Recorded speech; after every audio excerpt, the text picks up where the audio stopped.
Have you ever noticed that every cup of coffee has its own personality? What do you mean? Coffee has a personality? Or are you philosophizing about your cup again? Yeah, exactly. Some cups start off bitter but leave a sweet aftertaste. Kind of like people grating at first, but the more you get to know them, the more you feel for them. Oh, so you're definitely talking about yourself then. Bitter at the start, a bit bland in the middle, and sweet in the end, in an unpredictable way. Hey, I'm not instant coffee, okay? I'm more like drip coffee, takes time to brew, slow but real. And I'm a latte smooth, warm, but stir me too hard and I'll foam up fast. Spot on. When you foam up, the whole cafe knows it. Ha ha. You talk like you're describing a natural phenomenon, but you're right, coffee and people both need the right temperature to reveal their true flavor. That's why life's like brewing coffee, you can't rush it. Boil the water too fast, and the beans burn, leaving nothing but bitterness. You sound poetic, but sometimes people don't have time to brew slowly. Morning traffic, looming deadlines, and the boss texting, "Hey, I need that report now." Exactly. That's why we need coffee, not just to stay awake, but to remind ourselves we're still alive between meetings. Yeah, living in a world where coffee is stronger than willpower. But Reli, do you ever feel tired of trying so hard and still not getting the flavor right? All the time. Some days, I feel like coffee grounds squeezed dry, and still, no one drinks all of me. That's a brutal analogy, but it makes me kind of feel for you. Well, who said life's a cafe with a discount menu? We keep ordering extra exhaustion without knowing when to stop. That's why we need best friends to vent nonsense and lighten the load. And to remind each other, don't drink your sorrows from too big a cup. Coffee philosophy level 2. What's level 3? Knowing when to switch to tea. Haha, exactly. Some days, you don't need to be awake just at peace. Honestly, I'm jealous of people who can just be at peace. They're like a warm cup of tea, not boiling, not bitter, just perfectly soothing. But tea's not that simple either. Some people need to brew it over and over, pouring out the water, to keep the final flavor. Like growing up still smiling even after the water's boiled too many times. The more you talk, the more I think I should quit my job and sell cup and saucer philosophy. Go for it. You talk, I'll write the captions. We'll start a coffee philosophy channel, and it'll be perfect. Great idea. Each episode with a theme: black coffee and Monday blues, latte and feeling misunderstood, espresso the sweet slap of life. Sounds deep and hilariously absurd. But who knows, people might love that just quirky enough vibe. Are you talking about me? No, I'm talking about us. Two weirdos who are sane enough to understand life, crazy enough to laugh at it. That sounds pretty cool.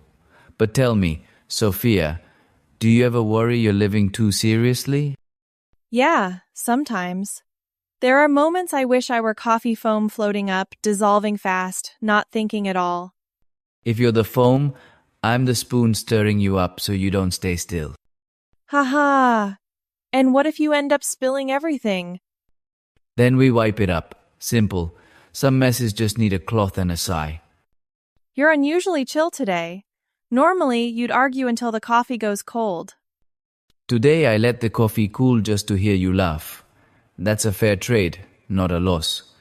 Reli, you should write a book. The Art of Staying Awake in a Caffeine-Fueled World.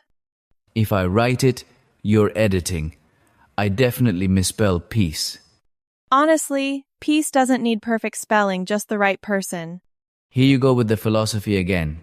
This coffee's brewed too strong. Or maybe our hearts are too weak.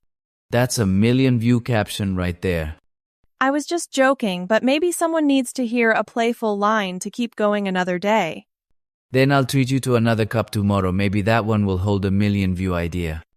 Deal, but go easy on the sugar. I want just enough bitterness to remind me I can still feel. And I want just enough sweetness to believe that, bitter or not, life's still worth sipping. You know, we keep saying things that sound like jokes but end up true. That's because behind a best friend's laughter, there's always something too real to say, too seriously. Yeah. Thank goodness for this cafe, where we can philosophize without being called crazy. Exactly. They don't sell coffee here, they sell time for two friends to forget their grown-ups. Hey, that's gotta be the slogan for our Coffee Philosophy channel. Noted. But for now, finish this cup before the philosophy gets cold. Do you ever feel like you're working like a machine, Rely? All the time. And I'm the kind of machine that runs on coffee and anxiety. Nailed it. A sip of caffeine in the morning, a gulp of regret at night. That's the modern combo. Awake by day, unraveling by night. Sounds like a white-collar slogan. But seriously, sometimes work feels like a game with no pause button. Yeah, and the worst part is, the better you play, the harder the levels get. By that logic, I must be the final boss. Deadlines chase me like ninjas in the dark. But you know, being busy isn't always bad. It keeps you too distracted to feel sad. You're too optimistic. I think busy is just using time to dodge the things we're scared to face. Fair point. Maybe that's why I always have 100 reasons to turn on my laptop and forget to turn off my heart. Rely. Do you ever feel like you're working so hard you forget why you started? Too many times. Sometimes I feel like I'm on an escalator going the wrong way. No matter how fast I step, I'm pulled back. That's poetic. I feel like I'm running in a loop, always, almost done, but never actually finished. Because work now doesn't have an end, it just has a next version. Exactly. Even taking a day off feels like asking permission from guilt. Haha, taking a break but still checking emails, that's resting like a responsible amnesiac. One time I spent an hour staring at my screen just to type one line, "Hello, thank you for your feedback." I get it. It's like typing a thank you but thinking, please, just leave me alone. Rely, why do adults have to make everything so complicated? Back in school, finish your homework, and you're free to play. Now, finish work, and it's use your free time to learn new skills. Because now resting is seen as weakness. Admit you're doing nothing, and you're labeled a failure. And yet, I love doing nothing, just sitting, watching the foam dissolve. It reminds me I'm still here. You've got a 90-second soul. I'm more like a 4 soul, constantly updating but still lagging. Nice. Your Rely 5 patched emotions still crashing on deadlines. Exactly. I should put on my resume, proficient in multitasking anxiety. And I'd write, expert in pretending to be fine when the system's about to crash. That's us, modern humans. Always online, but no one's truly connected. Yeah. People send smiley emojis, but inside, they're buffering. You should paint that on the cafe wall. It could be a trend. Buffering the soul state in 2025. Honestly, I think the most exhausting part isn't work, it's pretending you love it. Spot on. It's not the work we fear, it's having to smile through the exhaustion. I read somewhere, no one dies from overworking, only from working without meaning. So sometimes, it's not about taking a break, it's about finding why you started in the first place. And what's your reason? At first, I just wanted freedom to do what I love, but somehow, freedom turned into KPIs. Haha, that's rich. You turned your dream into a quota. What about you? Why do you stick with your job? I think Because I'm not brave enough to start over. Everyone says follow your passion, but no one mentions rent's due on time. That deserves to be on a t-shirt. Brutally real. But still, I'd rather be tired from work I chose than from doing what others tell me. Yeah, that's the line between living and existing. One day, I tried turning off my phone for a day, ended up more anxious than my workload. Because you're addicted to notifications, our generation lives off vibrations literally. So, do you have any tricks to slow down? Yeah, I brew coffee. Watch the drops fall. It reminds me that everything takes time. That sounds like meditation. Yup, Caffeine-style Meditation.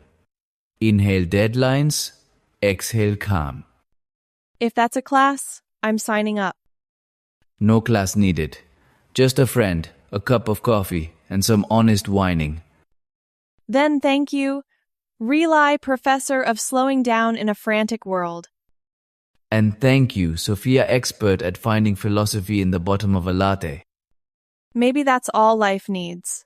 A familiar corner, two tired souls who still know how to laugh. And knowing that not everyone who's busy is living well.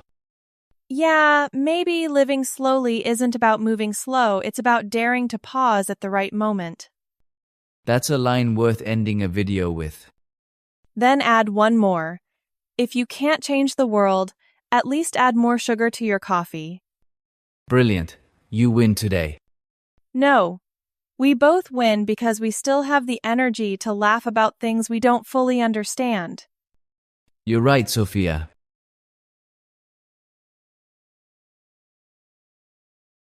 Have you noticed? The older we get, the more hesitant we are to love. Yeah, because the older we get, the more we fear getting hurt. Plus, who has time to crush anymore? Deadlines are still piling up. But it's not like we don't feel anything, it's just that feelings now have to be scheduled. Exactly. Love these days is like booking a Zoom meeting. Free on Saturday? Let's try catching feelings for 2 hours. Haha, nailed it. But what if those 2 hours pass and the feelings don't connect? Then we reschedule if both sides still have battery left. Reli, do you remember what it felt like to have a crush for the first time? Oh yeah. Heart racing, hands shaking, saying all the wrong things. Now my heart only races when the electricity bill spikes. Haha, such an adult. Feelings now have to pass through a reality filter. Ever think grown-up love is like a cooled-off coffee?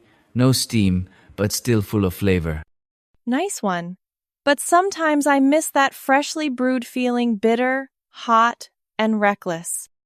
That's why they say anyone who's loved deeply has burned their tongue. Reli, do you believe in fate? I believe in timing. Fate's common, the right moment is rare. Yeah. Sometimes being just a bit early or late can mean missing someone for a lifetime. But I think if someone's truly meant for you, no matter how many detours you take, you'll meet again. Sounds like a movie. But in real life, you often meet again when they're already with someone else. Then you just smile, because at least you were a beautiful chapter in their book. You always say things that make me want to laugh and cry at the same time. I'm just being honest. Adults don't fear losing someone, they fear losing themselves trying to hold on. That deserves to be carved on a wall. Have you noticed? The deeper someone thinks, the lonelier they feel. Yeah, because they stop wanting to explain too much or prove they're right.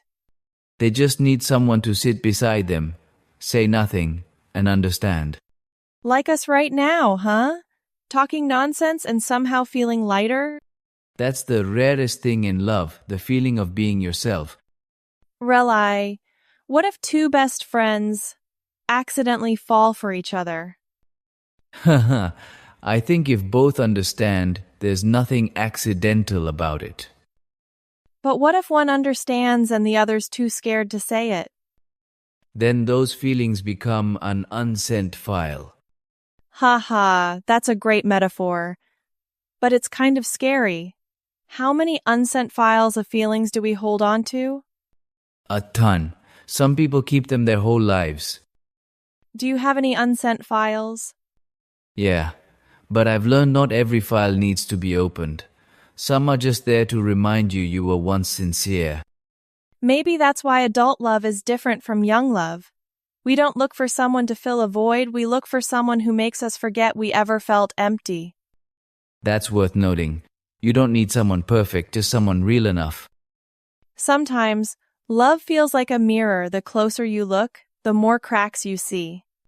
But light only refracts through those cracks. So, only those who've been hurt can love deeply. Exactly. Because they know what loss feels like, they cherish what they have. Are you scared to love again, Reli? No, I'm just scared of repeating the same mistakes. I'm scared of meeting the right person at the wrong time. That stings, but it's true. Maybe adult love doesn't need promises, just reassurance. Honestly, the wrong time isn't as scary as the wrong person, because even the right moment with the wrong person is still too late. And reassurance doesn't come from words, it comes from knowing they won't leave when you go quiet. Reli, do you think we're learning to love again but without needing to possess anymore? Maybe. Adults love with understanding, not with the need to claim a title. So, real love isn't about holding on, it's about letting the other person be free. Free, but still choosing to come back. That's love. Maybe love now is as simple as this afternoon, a familiar cafe. Two people talking, no pressure, no roles to play. And a cold cup of coffee that still warms the heart. Sometimes I think if we grow old and still sit here talking like this, it'd be perfect. Yeah, by then we'll probably only remember one recipe. Less bitter coffee, more honest talks. A friendship like that sometimes feels more reliable than love. Because a best friend understands the things you don't say and still sticks around. Reli, if you ever fall in love with someone, you'll tell me, right? I'll tell you, but if I stay quiet, you'll know why. Yeah, I'll understand. Some things don't need to be said, just not changed. Like this coffee cold but still coffee, like us grown up but still friends. Have you noticed? The longer we sit in this cafe, the more our coffee changes personality. Personality? How so? At first it's hot and bold, then it softens, cools down. By the end, it's bitter and silent. Like your ex? Fiery at first, sweet in the middle, and cold as stone by the end? You sound like you've been through it yourself. Oh, I have. Not with an ex, but with deadlines. Exciting at first, stressful in the middle, and hopeless by the end. Haha, you're the philosopher of the work and wine crowd. And you're the poet of coffee cups. But seriously, don't you think sometimes we need to cool down, like coffee? What do you mean? If we keep boiling, we burn out. Like us, sometimes we need to pause, cool off, to figure out where we're going. Are you talking about someone specific? No, just me. These past few months, I've been diving into work so much I've lost interest in everything else. Why not take a few days off? Because resting makes me anxious, but working makes me tired. Humans really know how to torture themselves. I read something the other day. We don't have to shine brightly all our lives, just enough to warm ourselves. Haha, that deserves to be written on a coffee cup. If there were a cafe like that, with a little philosophy on every cup, people wouldn't just drink coffee, they'd drink their own hearts. That's a great idea. Sophia's philosophical coffee. Every cup comes with a thought. And what would you do? I'd write on the back of the cups, drink up, but don't think too deeply. Haha, If you wrote that, people would be laughing in the middle of the cafe. Even better, coffee that makes people laugh is worth more than the expensive stuff. True. Life's like that too. Sometimes a small laugh is worth more than 100 comforting words. You're getting too philosophical. But you're right. We're all trying to finish our cold cup of life's coffee, hoping there's still a hint of sweetness at the end. You know, I think it's the bitterness that makes us remember, not the sweetness. Yeah, but if someone's there to drink it with you, even the bitterest coffee goes down easier. Thanks, my coffee philosopher. You're welcome, my coffee poet. So, order another cup? Maybe this time it'll taste different. Yeah, who knows? Because coffee like life is only truly good when you dare to try it again.